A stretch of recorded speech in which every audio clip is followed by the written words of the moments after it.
The Sex Ed with Tim podcast is recorded on the traditional territory of many nations, including the Mississaugas of the Credit, the Anishinaabe, the Chippewa, the Haudenosaunee, and the Wendat peoples, and is now home to many diverse First Nations, Inuit, and Métis people.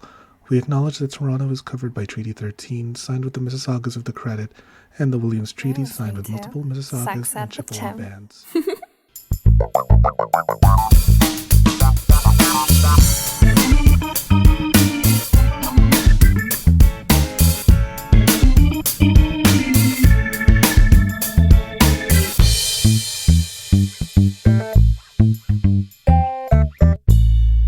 Hello and welcome to another episode of the Sex Ed with Tim podcast. I am your host, Tim. I'm a certified sex educator. I identify as a chaotic homosexual. And if you masturbate on a plane, is that considered hijacking? Who knows? So, this is going to be all about, guess what? The penis, people. Oh my God. Just as I am a chaotic homosexual, I love penis so much that I got a life-size penis fucking pillow right behind me. Richard, the giant penis, aka Dick, the official co-host of the Sex Ed with Him podcast. We're going to be talking all about the penis today, and who better to talk about the penis than my guest today, Dr. Justin Houman. Dr. Justin, how are you doing today? Hey, how are you? How are you? I'm doing great. Thanks for having me on. So good to have you, Dr. Justin. First of all, let's start. What is it that you do? So I'm a urologist and a men's health specialist. So obviously, I do a lot of urology, which, as most people know, it's the urinary system. So we deal with the issues of the urinary system, and then a bigger part of what I do is men's health. So really, it's in simple terms, it's sexual and reproductive health from a male standpoint. So guys who have difficulty having sex or having children. Okay, sweet, because I have neither of those problems, but I'm pretty sure, not to brag, right? But I'm pretty sure there are people listening to this that may have some of those problems. So I want to get right into like the important parts that people are going to want to know about. So let's start right to the down and dirty, the penis. What are the parts of the penis that we should be concerned about if we want to fuck properly?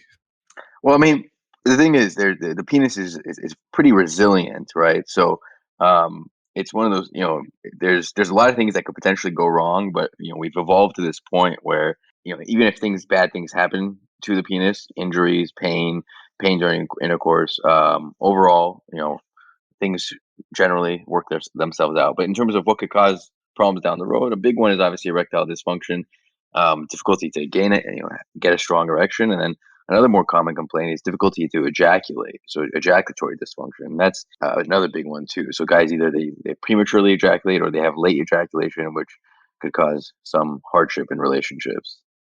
Yeah, it's kind of sad that like how the foundation of a relationship is all standing on this one really hard muscle. Uh, Yeah, so exactly right. Yeah, right, like yeah. goddamn, God, that's gonna be my fear if I ever lose my erection. Just fucking kill me. No, I'm kidding. Please don't.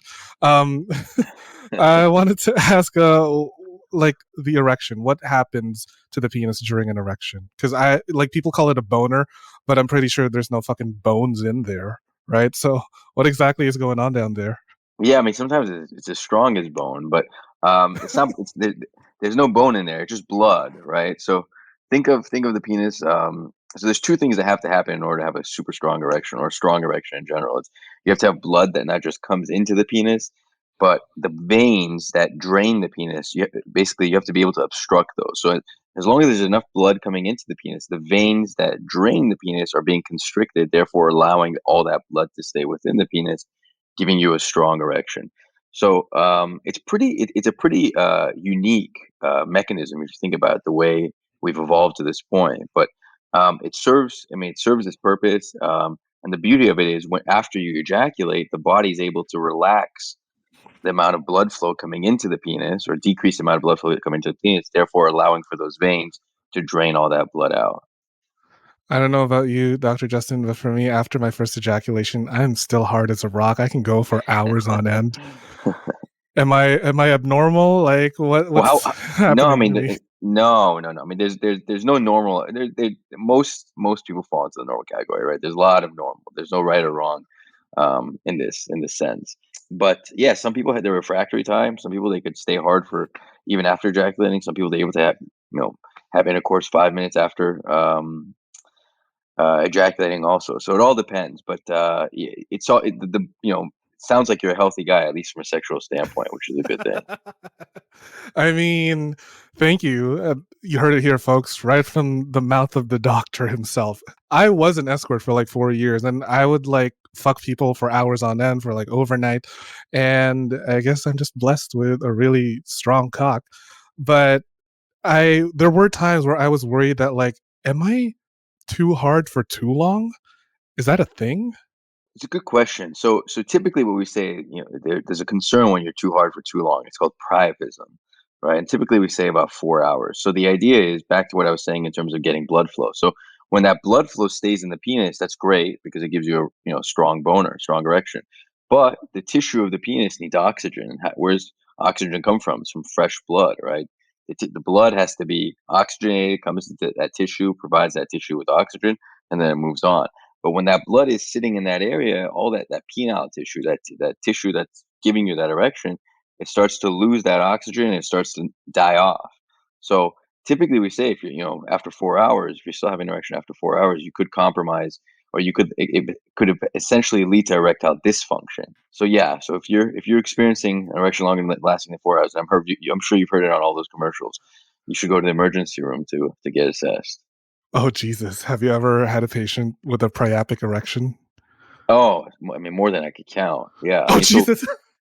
yeah, so I'm here. I mean, my practice is in here in Los Angeles, and we see a lot. We see a lot, especially at the hospital I did my residency at, for sure. I mean, we would see it a couple times a month. It's. I mean, you have to take it down, right? As the urologist, you have to. I mean, the expression is taking it down, and What it's goes not up must pleasant for come the down. patient. It's not pleasant. Yeah, yeah, it's not pleasant for the patient, and it's not pleasant for us either. It's a mess. Yeah, what do you do to treat a priapic erection? So you have to give them, that same stimulus or that same trigger that the body uses in order to decrease blood flow to the penis to allow the veins to drain it. We essentially inject like something that's similar to it, so it decreases blood flow to the penis, therefore allowing it to drain. And we have to sometimes it all depends. I mean, there's been times where guys come in at 5 hours. Sometimes there's guys that come in after 3 days. Literally, I've seen a couple of 3. guys. Yeah, some guys have come in after like 3 days. They go on a weekend bender. They've had an erection for 3 days. Like their erections, the chances of their erections ever working again are so so low. Holy shit, 3 days of staying hard, how Yeah, do you even take a piss? Holy fuck. yeah, with difficulty. Yeah, you're gonna, like, Superman right on top of the toilet, right? Oh, fuck. Oh, dear God. No, I Stand just, proxy back. Yeah, exactly. No pun intended, but I have a hard time believing that could happen. Um, trust me. I know, I know. yeah, so, like, I'm still trying to understand the mechanism why the blood would have such a difficult time leaving the penis. Yeah, so this is the caveat to all this that I'm saying is no one, I mean, unless you have, so it's very rare to have this naturally, right? It's because, so some people who have sickle cell, like they have blood issues where um, they're thalassemias, these are issues with blood clotting, or sickle cell where it could cause issues with blood drainage. Um, those are the situations where someone organically could potentially have priapism, where they haven't taken any Viagra, any Cialis, they haven't done anything to stimulate an erection. Um, have priapism episodes. Excuse me.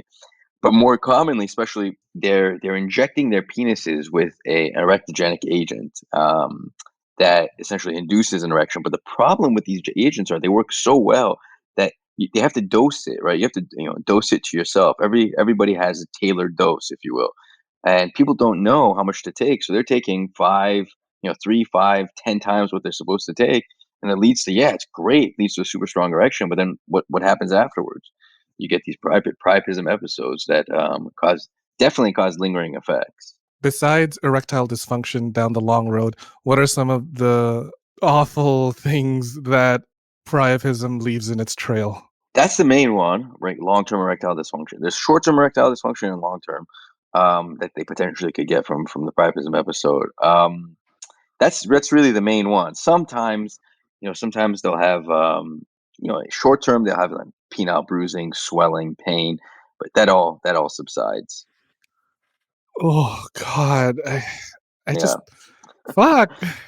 Talking about this, I'm having second thoughts about having a urologist on this episode. Jesus, I'm like really nervous about my own penis health now. So Uh, I gotta be careful about what I put my dick in.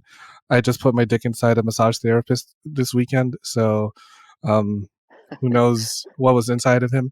But God, that's absolutely terrifying, and I don't ever want to do that. But I have heard some people, because I have like porn star friends. They have a hard time staying hard, and they've injected some things into their penis. Is that what you were talking about? Those like hardening Exactly. agents? Yeah, exactly, Jesus. exactly.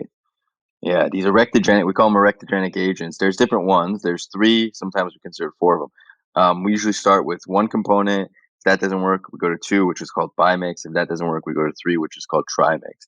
And all in all, most guys are able to respond to one of these three different regimens. And that there's varying doses, and it sounds worse than it really is, but it's a small needle. And once you break the taboo of injecting your penis with this tiny needle that most guys don't even feel. Once you break that taboo, you're in good, you're in good shape, and the logistics of it all kind of it becomes a lot easier. Dear God. I mean, if you can handle a little prick, I think you're gonna be fine. Um, Yeah, precisely. Jesus. So when you're injecting like this bimix, trimix, these agents, is that just stimulating blood flow into your penis, and like what does it do? Exactly. So it relaxes the blood vessels. It's a cascading effect. Ultimately, it leads to relaxing of the arteries, which supply blood to the penis. So it relaxes those blood vessels, allowing more blood flow into the penis. More blood flow into the penis means more blood, and then it squeezes against those veins, allowing more blood to stay in the penis. Are there any horrible side effects that we should know about before we go to a urologist for these agents? Yeah, so I mean, typically you want to try the other, the oral therapies before you jump into these Viagra, injections, right? So Cialis. exactly, exactly. And there's different ways you could dose those. You could start low dose, you work up to the higher doses, and we could talk about that too. But there's so many ways in which you will get an erection some way somehow. I always tell patients, I promise you, it all depends on how aggressive you want to be. We have so many options. But everyone starts with the oral therapies, and then the injections. For those guys who the oral therapies don't work for, you could go on to the injections. And side effects, the big one is obviously priapism, right? You inject too much, it leads to essentially, this, potentially worsening erectile dysfunction. The other one, and this is a little bit more subtle, it's a little bit more long term, is when you chronically, when you keep injecting your penis or that smooth muscle, like the smooth muscle within the penis, if you keep injecting it with needles, you develop inflammation each time. Even though it's a small needle, you develop a little bit of inflammation. Over time, all that inflammation can lead to scarring. Therefore, that tissue that's supposed to be expansile, it's supposed to continue to expand, like inflate and deflate to give you an erection, it could scar down and it doesn't do the same thing. So, some guys, they're able to do these injections for 15, 20 years. Some guys, they're only able to do it for 5, 10 years before they stop working, because of that's one of the reasons why, because it could lead to we call it intracavernosal scarring Intracavernosal scarring, and that's scarring in the deep tissue, like beyond the of the superficial. erectile tissue. Yeah, of the erectile tissue itself. Oh my God. Yeah, no, they're not going to see my face, whoever's listening to this, but like, holy shit, I'm like cowering. Oh God. Okay. Grounding myself. I'm good. I'm ready to talk more about the dick. Okay. So Viagra, Cialis, Trimix. These are some of the things that we can use to have an erection if we're having trouble getting one. Now, I've also heard some implants. Is that a thing to help Yeah, get an erection? Yeah. yeah, yeah. So that's actually a big component of what I do. We call penile prosthetic implants. The gold standard, the main one that we do is the inflatable penile prosthesis, and it's something that I was talking to somebody at a Halloween party about this over the weekend. It's been around for decades. It's not a new technology, and it works great. So really, the one I'm talking about right now, the inflatable penile prosthesis, there's three components to it. There's the cylinders that go inside the penis. So everyone's penis has basically two erectile bodies. So we place cylinders within those. Okay, it's all under anesthesia, so you're asleep during all of this. And Thank it's all God. generally done depending on who. Yeah, depending on who does it, it's all generally done through a single incision, a very small incision between the penis and the scrotum, or slightly above the penis. But you put two cylinders in the erectile bodies of the penis. There's a pump that sits between the testicles in the scrotum, and then there's a reservoir that sits in your lower abdomen. So really, it'd be great if I could show this in a video. But anytime you want to have an erection, you just pump that pump in the scrotum. You squeeze that pump in the scrotum, and the fluid from the reservoir transfers to the cylinders, and it gives you, as you can imagine, you're just pumping it up like you did the Reebok shoes in the '90s, right? It gives you that strong it gives you that strong and gives you a strong erection. And the beauty of this is we're not touching the nerves, so the sensation is still the same. The pleasure of anything is enhanced. Your ability to orgasm is probably even better. Everything just feels the same because you have a rock hard erection. No fucking way. And Yeah, yeah, yeah. it's all from like the touch of a A button where pump. you a Yeah, and pump. what's even more creative it is one of the companies that does this, they're actually coming out with a Bluetooth version for this. Probably in the next Bluetooth. 5 years they'll have it out. Yeah, so the pump itself is no longer going to be a player in this. It's It's going to be all all Bluetooth activated. So don't lose your oh my phone. god. Yeah, seriously, because like if somebody hacks into my phone, I can get an erection in the fucking public transit because someone wants to just play around with my dick and like I'm flattered, but come on, we gotta have some Yeah, class here. up Um and down. yeah, seriously. Holy shit. So that's really cool. And so okay, just to recap what I understood. So you got like a pump, you got a reservoir in your lower abdomen, and you got like these two cylinders that go inside of your penis that don't touch the nerves whatsoever, so that you're getting all the sensation. You got like even a better erection than a natural one. I mean, no, I don't want to say it's a better erection than a natural one, but it's better than what it was before surgery. So this is late stage. This is for guys who are really down the road. They've tried everything before. I mean, some people like after if they don't like the injections, they'll try injections once. Like this is not for me. I'll do the penile prosthesis. But this is like the gold standard. This is the end of the road in terms of erectile dysfunction management. Right. Okay. So this is like last resort. Like nobody should have to go to This works. implants. Yeah, I mean, this is gonna work. This is like if you really want it, this is gonna do it. The other ones, sometimes they'll work, sometimes they'll not. They may not be super strong, all this stuff, but this will work. Okay, okay, good to know, good to know. So I can always contact you if I'm like in my older ages and I'm like, Dr. Yeah, Justin, I'm really having trouble getting hard. I've yeah. worn I mean, down it's my it's dick to a super nub. common. I can't tell you how common this surgery is or how often we do it. It's super Is it common. really? And How common yeah, is it? insurance covers it, and insurance covers this. Fuck yeah. Oh my Yeah, yeah, God. insurance covers this. Yeah, yeah, yeah. How many patients do you see that go in for this kind of surgery? I'll probably do 1 to 2 of those surgeries a week on No average. way. What? It's that common. Yeah, yeah, yeah. I did not. I mean, hey, good for them, but I did not know that was that common for people to have these these erection transplants. Transplant? Implant. Yeah, Penile whatever. prostheses. Yeah, yeah, Penile implants. prosthesis. Wow, that is Yeah, really cool. Good for them. I hope that whoever has them has the best sex of their lives because we all deserve to have a nice rock hard erection, right? Um, amen. so amen. Thank you, Dr. Justin. Woo! You're pro erection. Love it. Um, so we've talked about the remedies to erectile dysfunction, but I want to backtrack a little bit because I feel like we forgot to cover what exactly causes erectile dysfunction. I know there's not just one, there's probably like multiple causes. So, in your professional medical opinion, what are some of the leading causes of erectile dysfunction in men? Yeah, so big ones. So when you think of erectile dysfunction, you always or one of the things you say is that it's a good sign of overall health. So If you're having issues with diabetes, high cholesterol, high blood pressure, that could lead to, more than likely will lead to erectile dysfunction, especially if it's chronic. If it's for years and years and years, it could decrease blood flow to the penis, causing issues with the erections. That's one. The other thing is hormones. You always have to make sure testosterone levels. We do know that low testosterone levels can definitely cause erectile dysfunction, but it's not just testosterone levels; it's estrogen levels as well. And there's this fine balance. Every guy needs some estrogen in their system, and it's this fine balance between the levels of testosterone and estrogen that could lead to good erectile function. Third thing that you need is you need good nerve function. So think of it, the connection between the brain and the penis can't be interrupted. So if you had any history of brain injuries, any spinal cord injuries, back injuries, pelvic injuries, or pelvic surgeries, these could really damage some of those nerves that go and induce or stimulate blood flow to the penis.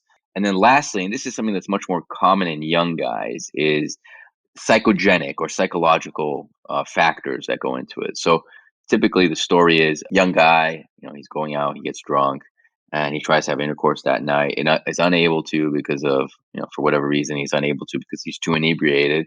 And then the next time he tries to have intercourse, he thinks about that. He thinks about that previous time. And in order to have, sex, in order to have an erection, it has to be a stress-free response. You can't have any stress involved in it or, anxiety.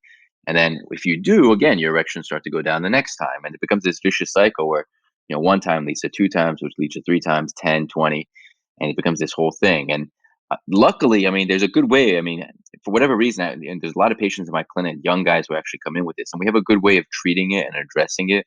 And it works very well. So there's good options for that. But so, if you are experiencing that, it's easy. There's a way in which we could address it relatively easily. So, yeah. And then porn is a big component of the psychogenic as well.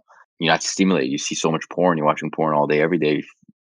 You see a naked girl sitting in front of you, like, oh, whatever. Right, right. So like they Naked get man, naked desensitized. woman, whatever it is. Yeah, Yeah, you I was see a like, naked person sitting. I clearly Yeah, made it sorry. very clear, Dr. Justin. No, it's fine. Yeah, No, I get that like porn can like desensitize someone's arousal system, right? Like they're so used to seeing a very specific vision or picture of what sex is quote unquote should look like that they forget that sex in real life is going to be ugly, it's going to be fucking messy, right? So exactly. how do you treat a psychological cause for an erectile dysfunction? Do you just get them to say, "Suck it up, stop being a little bitch," or like, not to be Yeah, rude? no. Yeah. You have to be a little bit more. You have to be a little bit more gentle, a little bit more gentle than Oh, that. lame, A boring. little. um, the idea is, well, first of all, you have to rule out any of those other causes, right? Like the things I talked about. If it comes down to just it's the psychological thing, there's something there's a way in which medically I do it. I treat patients medically over the course of a few months. And I'd say probably 98, 99% of guys actually do well on this therapy. You just stay on it for about 3 months and then you come off. That 1 to 2% who don't, that's when we typically refer them to sex therapists. And sex therapy could really help them, discuss some of their fears, their anxieties, their worries associated with getting an erection, associated with intercourse, all those things.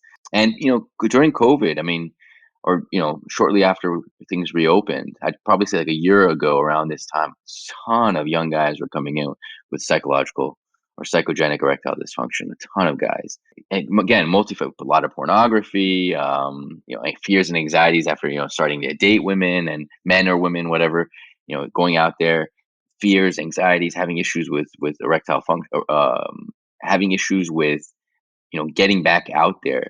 For whatever reason, a year ago, it was really there was a surge of guys A surge of guys that came into your clinic to get with this psycho erectile dysfunction treated.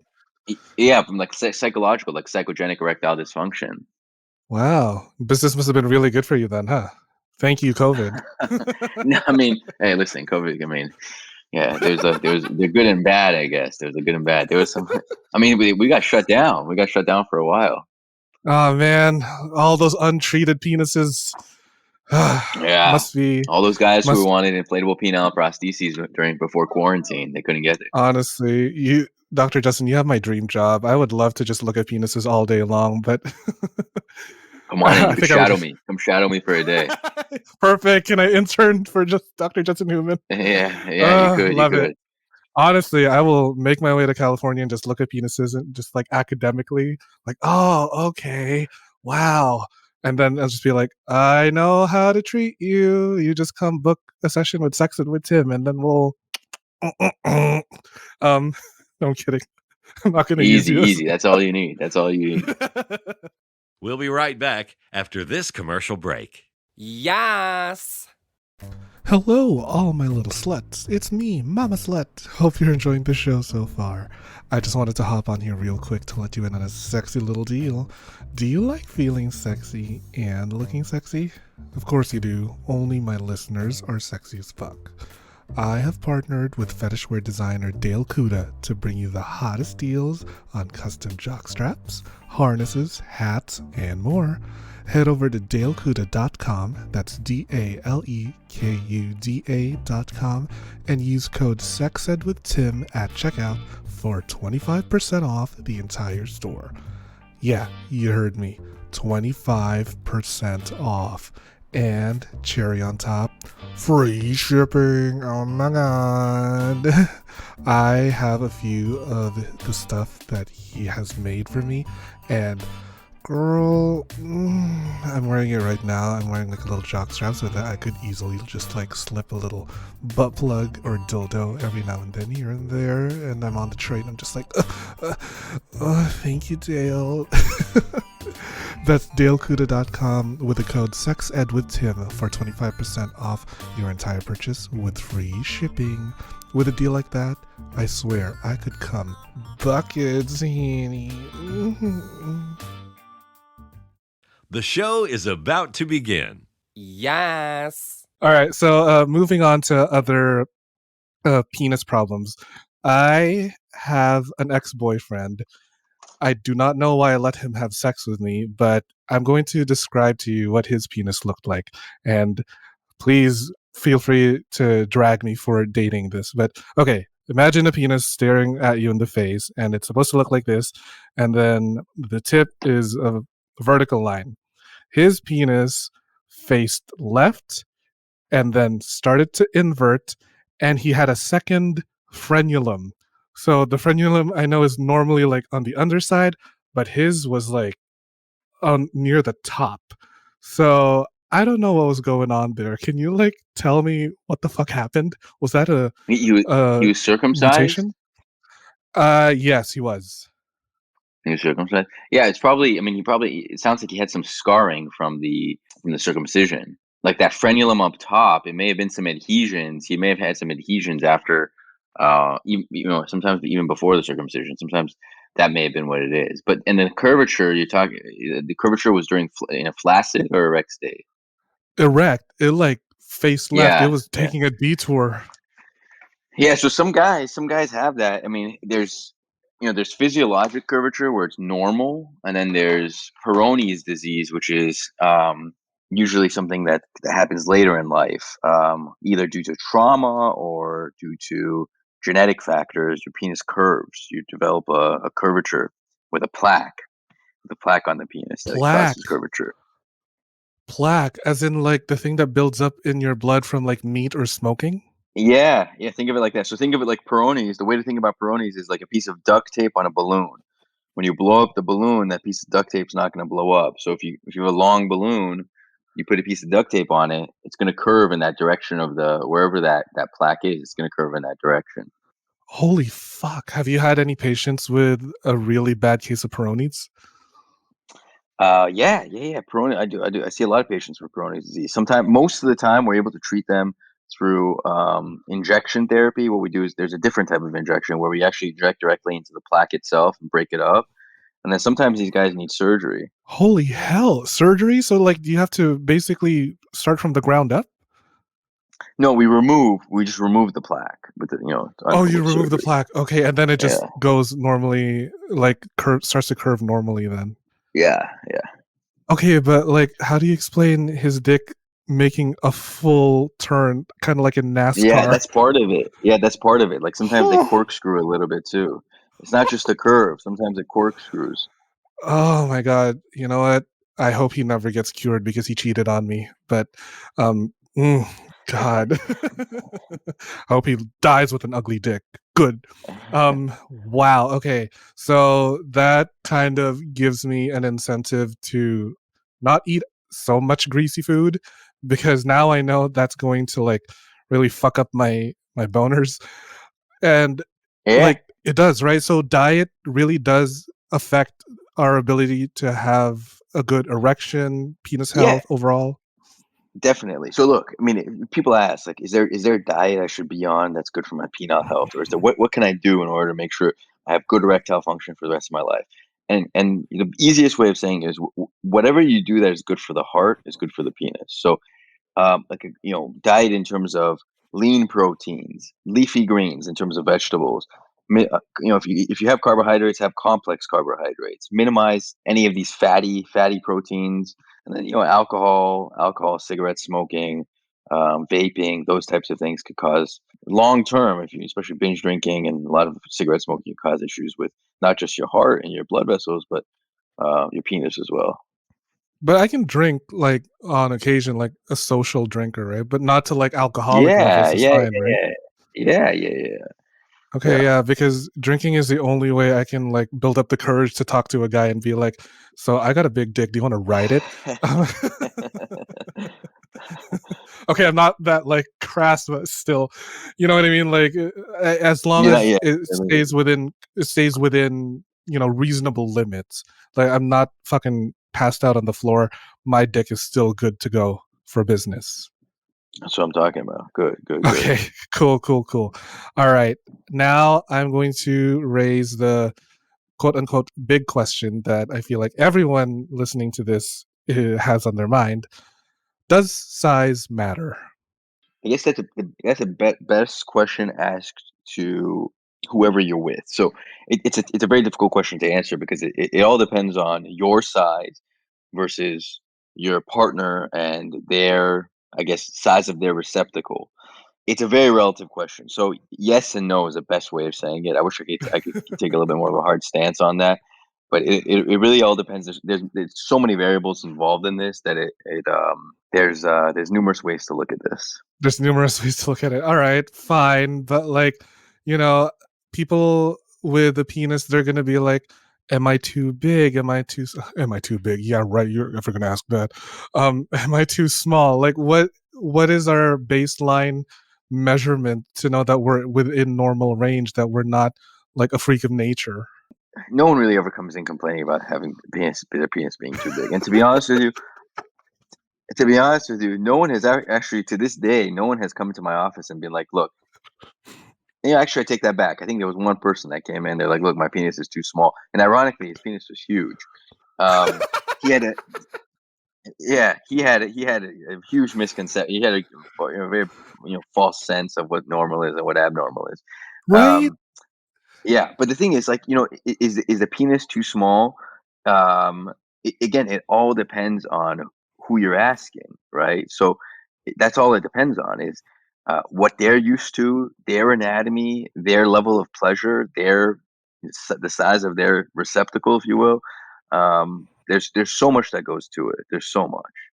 Right. So we can't just like, go crazy with the measuring tape and be like, and fixate on that for the rest of our lives, right? Like we can't just be No, no, no. right. So, like, what would you say is, the average? Like, they're gonna want to know the numbers, Doctor Human. Yeah, yeah. So the average penis is roughly about 5.5 inches, right? That's the average length. And then girth. So this is in the erect state. Now there's guys who are growers, there's guys who are showers, there's guys who are, not that small, not that big when they're flaccid, but they're pretty big when they're erect, and vice versa. So, but yeah, 5.5 is on average what the average is, at least in the United States. Cool, cool, cool. At least in the United States, 5.5. Ooh, They've then they've I done really studies. Yeah, they've done studies looking at different countries. They probably did this in like 2014 or 2015, where they compared the average size within different countries. and Where the I forgot biggest where the country U.S. is. the biggest country. I think the biggest country was Congo. We're going to Um, Congo. Perfect. We're all going to Congo. Yeah, Um, I forgot what the number was. Don't quote me on it, but I think it was like maybe it was 7 inches. whew. I Don't mean, quote me on that, but yeah, but some of the it's relative. That goes back to what I was saying earlier. It's all relative to not just where you're living, but also your ethnicity and what you're used to. what exactly dictates the size of the penis? Like, are there any sort of biological factors, anything that we're doing to mistreat our penis to make it smaller? Like, what's going on? No, I mean you are who you are. Like you're dealt a hand. You have to just play your hand. There's nothing you could have done before puberty. There's nothing you could have done after puberty. I mean, there's so many of these things where they've done this for many years. They've stretched it, decades. This is life's. This is I mean, if you could figure out the answer to this question, you could retire now. There's there's so, there's nothing that we know of that right now that could actually increase or decrease the length of your penis, at least naturally. There's things out there now that you could do. There's surgeries, there's injections, those types of things. There's a great surgery that could add length and girth to your penis over the course of time, but that's a newer thing that's happening now. Okay, cool. I like that. So there's really nothing we can do. So we should just stop worrying about the length of our dick. Yeah, you are who you are. You're dealt a hand. Just play. Yeah, I mean, Right. worry about the strength of your erection. Do everything you can to make sure you have a strong erection. And more importantly, not just for yourself. I mean, not just for your partner, but for yourself. In order to have good, as long as you're having a happy sexual quality of life, that's it. Like as long as you're satisfied Mm, sexually, that's the key to life. Well, that's the key to a lot of this. Doesn't matter how big or small your penis is. Doesn't matter how girthy it is. As long as you're happy. right. It's not about the size of the surfboard. It's about how you ride the wave, right? There you go. There you go. I'm gonna use that one. Right. Speaking to a Californian, I know you're probably like by the water all the time. Um, so I I don't wish I know was. in I wish I California. was. Right? No. So okay, there's nothing we can do about the size of our penis. So we should just be happy with what we got and learn to take care of it. But I know that there's some people that are going to be listening to this and they're still going to feel like their size is inadequate. So they're probably going to want an enlargement procedure. What's your take on it? Are you yay or nay? Are you pro, con? Well, look, so like anything else in medicine, this is no different. It's all about shared decision making. So in the sense of, listen, that's fine as long as you understand what you have now, and you give them realistic expectations, realistic sense of what things are going to potentially be like after surgery, and as long as they understand the risks associated with the surgery, that's what it all comes down to. So it's if you have like if you have a penis that you envision as this, and you're thinking to yourself, if you have a narrow, a long but skinny penis, but you're thinking to yourself you're going to have like a soda can type penis, that's not realistic. That's not what's going to happen. So that's the thing. It's all about expectations and managing expectations. I'm pretty sure that like there's very few the enlargement surgeries that have gone well in the long No, term. well, there's a great surgery that we're doing now. It's called Penuma, Penuma. This is we've been doing this for a while now. I actually do the surgeries too. It definitely adds girth, right? Immediately after surgery, you're getting girth to the penis, and over the course of time, the weight of this implant, and the implant essentially sits right underneath the skin, but above the erectile bodies. And over time, it stretches the penis. It adds length to the penis as well. It's a great surgery. It's been tested. There's been a lot of people are getting better and better at doing this. So the complications are very low. That's one way. There's injections that people do into the penis, like injections underneath the skin, and that could add girth. They've been doing that for a long time. There was issues with the previous versions of that because your body would dissolve or at least absorb some of that injectable matter, but not all of it. So some guys, their penises will be all clumpy afterwards. But there's word Oh, that there's a newer. Yeah, yeah, yeah. oh It boy. comes out looking like, yeah, it comes out looking like ricotta cheese. Oh, But now there's this newer, and I'm not too familiar with it, but I just read about it. But I think some dermatologists are doing it. They're injecting this newer filler underneath the skin of the penis, and it has staying power, so it lasts a long time. okay. Good. I mean, at least there's hope for those who feel that they're inadequate. Now, Yes. uh, it's. I don't mean this as a serious question, but I feel like I kind of want to ask: have you ever had a patient come in for a penis ensmallment? No, No, no, and I highly doubt I ever will. But that's funny. That's funny. because I have taken some pretty big dicks, not to brag and not to toot my own horn, but like, holy shit, this guy was like literally standing on top of the table. He undid his pants and then they just sort of thump right there on the table. I was like, that is not going to go inside me. Well, challenge accepted, but it was huge. So I guess a more serious question is there a penis that's too big that is going to be medically concerning?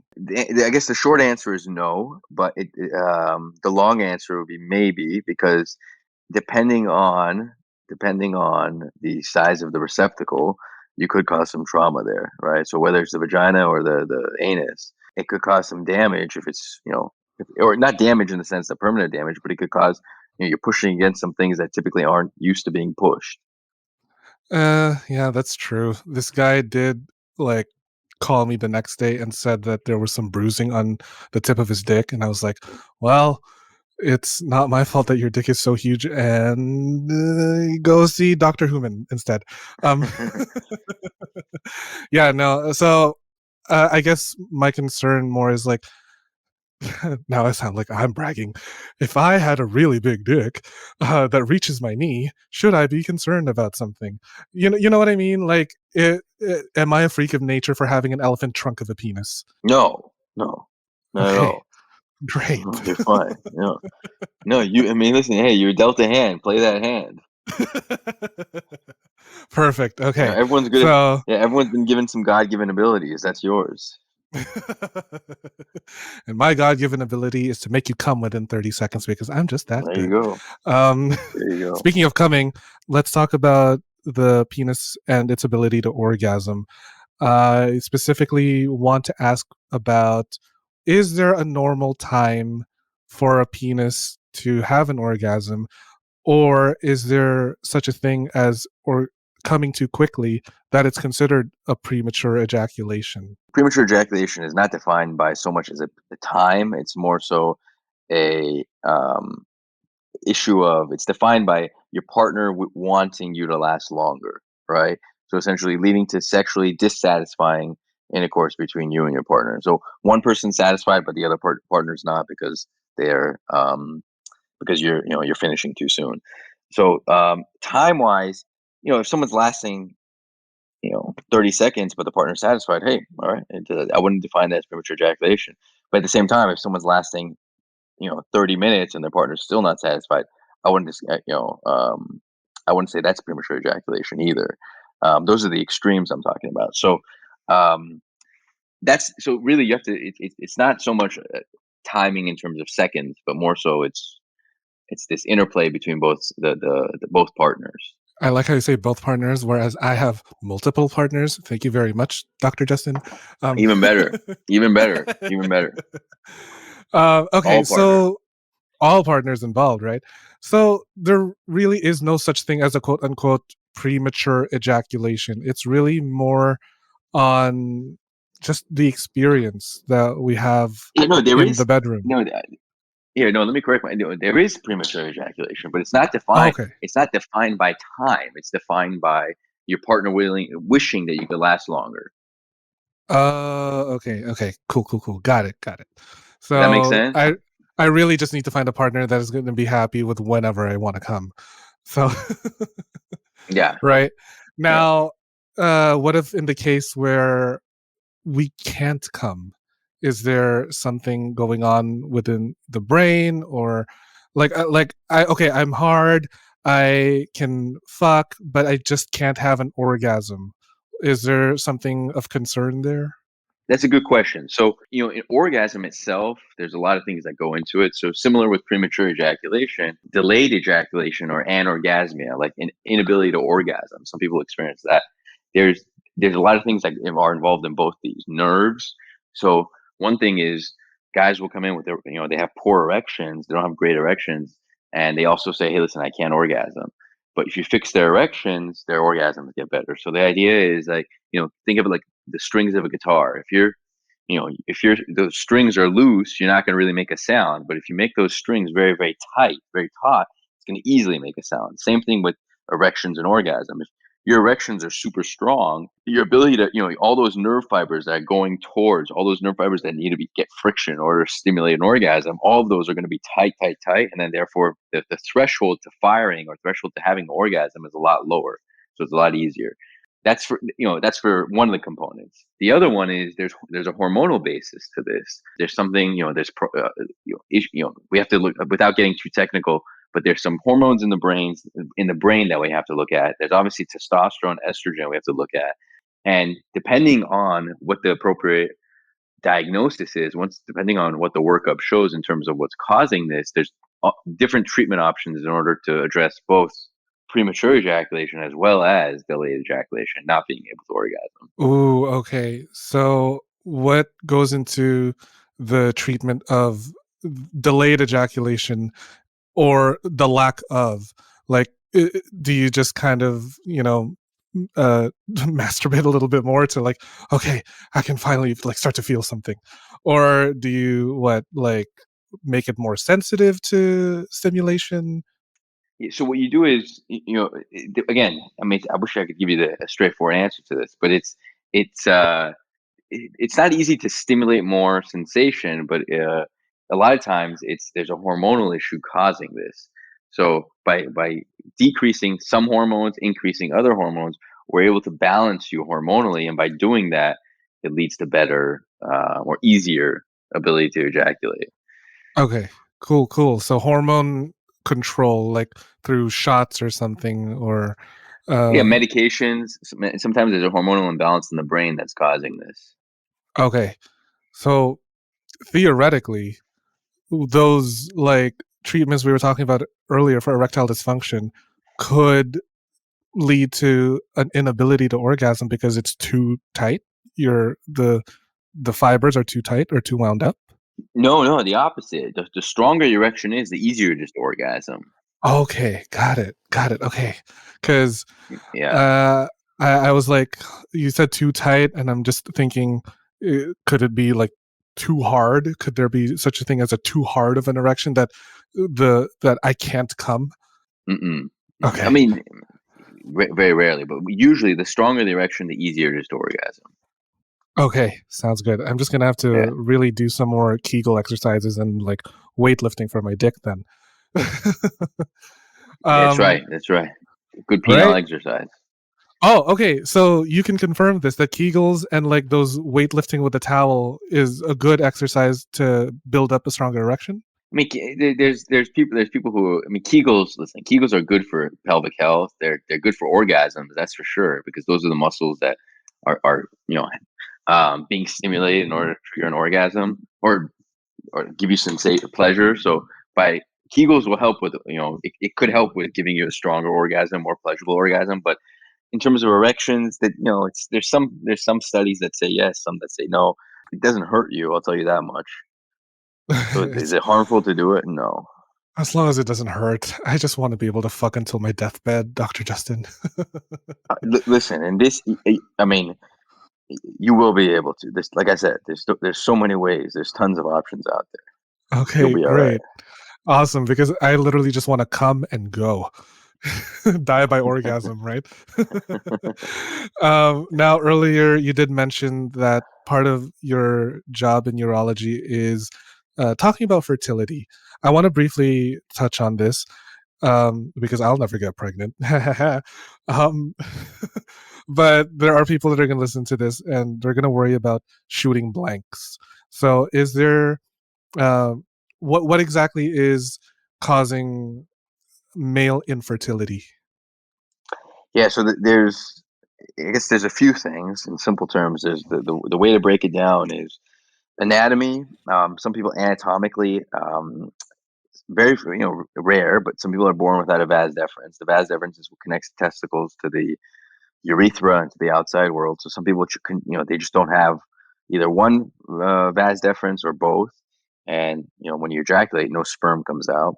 The other part of the anatomy is varicoceles. So some guys, varicoceles are essentially varicose veins of the testicles. So the testicles like to live within a very tight temperature range, and when varicoceles, blood pools around the testicles and it increases the temperature, which could decrease sperm quality, sperm concentrations.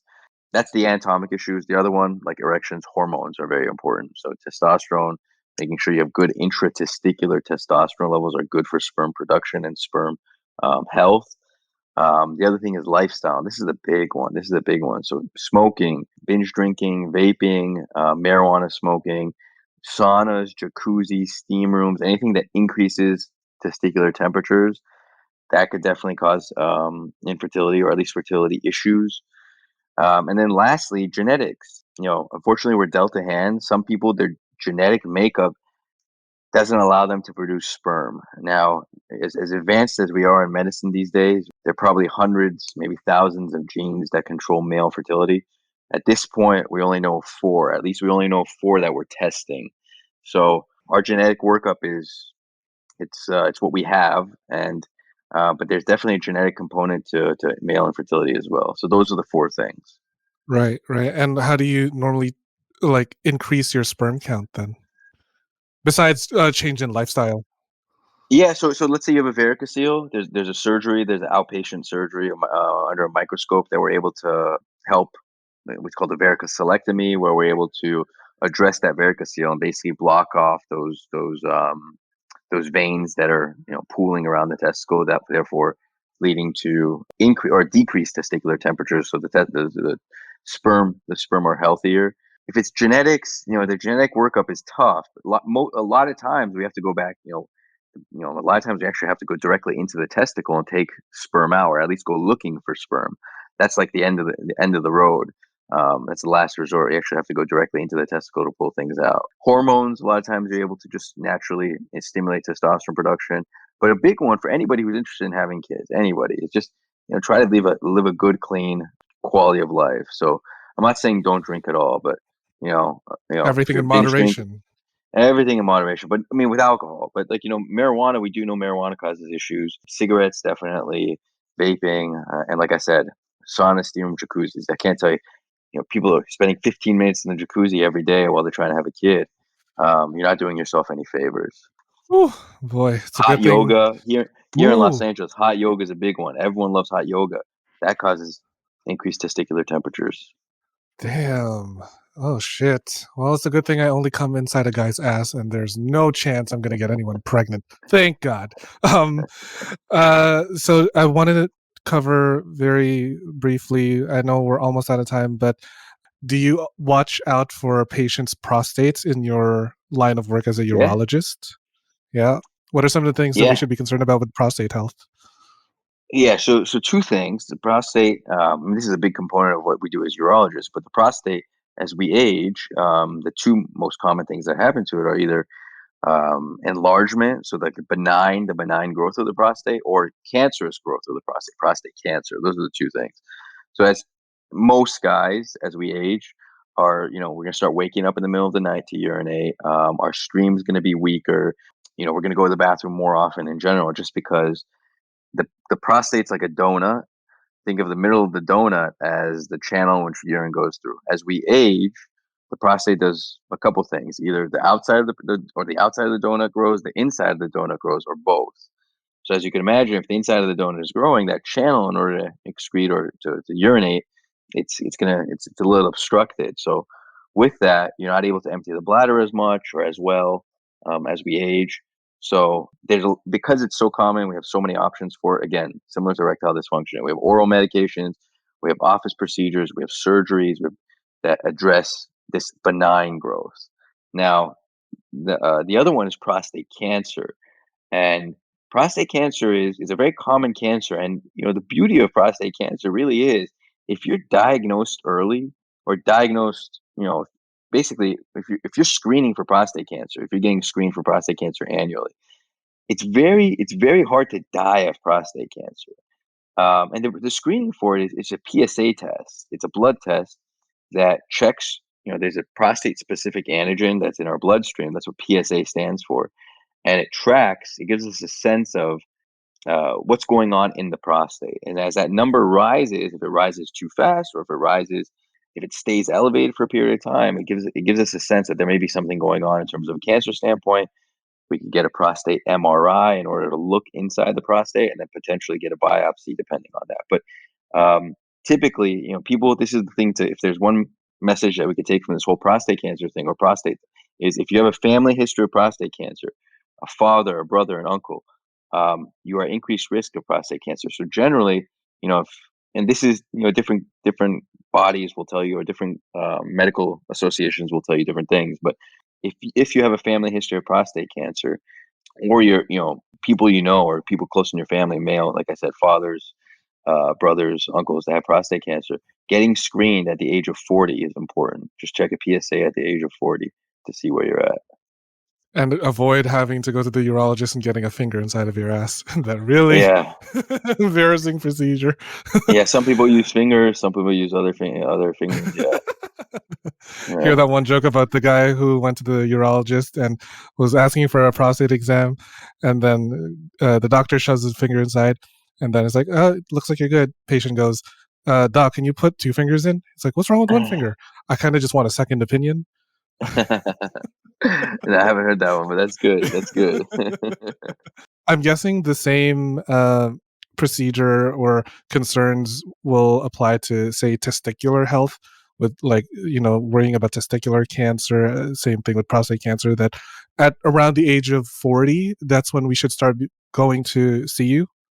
No, testicular cancer is usually testicular cancer has these two peaks. It's early in life, like in your early 20s, and then later in life when you're like 65.